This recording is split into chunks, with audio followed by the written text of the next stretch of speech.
I know some of y'all disagree with me on this, but a lot of y'all want to stay with your boyfriend, your girlfriend, your ex-girlfriend, your ex-wife, ex-husband, soon to be, whatever. You want to get them back. Most of y'all still want them to get help, regardless of what you've been through in the last year, 10, 15 years with them. You want to get them help, but you have to remember, you have to be two things. You have to be a manager, and you have to be a parent of sorts.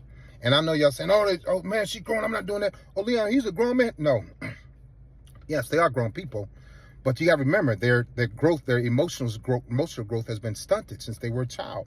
And these are people that can build homes and fix cars and do hair and lead children, right? And do well in church, and they're pastors and ministers and dentists and doctors and lawyers, all these things.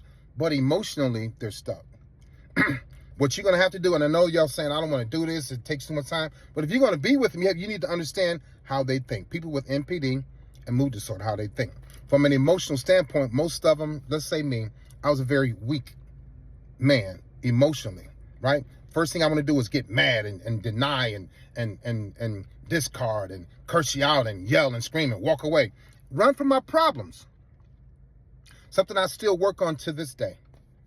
But it's easy because I understand who I am and why I was doing what I was doing. So those of you that want to stay with your soon-to-be ex, or you want to work it out and cancel the divorce and get back together, understand you have to be a manager of their emotions. You have to be a teacher. You have to be an advisor, a visionary, a parent.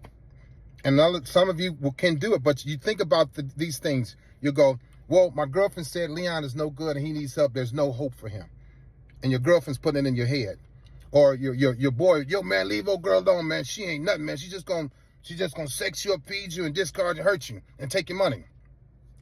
But you have to understand, I wouldn't say that to people because I know who I am, and I wouldn't want anybody to discard me. Even after I discarded people years, I couldn't handle it. Not that I didn't want it, but I couldn't handle it. Narcissistic people and narcissists can't handle when you emotionally discard them. They are emotional wreck. My emotional status has been stunted since I was 11. So I had to work through that. That's why therapy for people with NPD is called talk therapy. People with NPD and mood disorder are afraid to talk about their problems, their issues. They're afraid to talk about their past, their childhood, their parents divorced. They got bullied. They got molested. They got taken advantage of. People lied to them. People hurt them. People call them stupid. People call them fat. People call them dumb.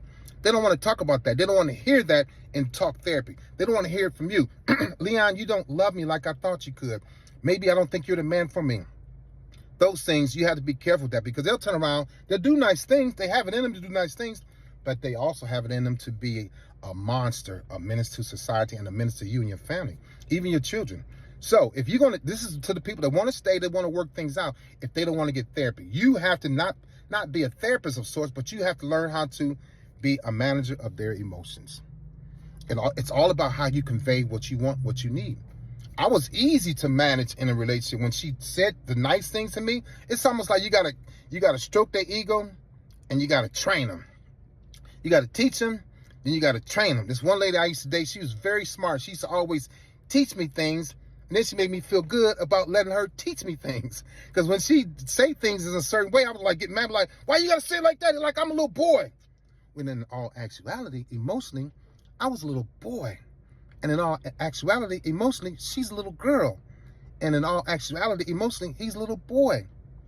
So it depends on how you deliver your vision, how you deliver your instruction, how you deliver your rules and regulations, and how you set up your boundaries.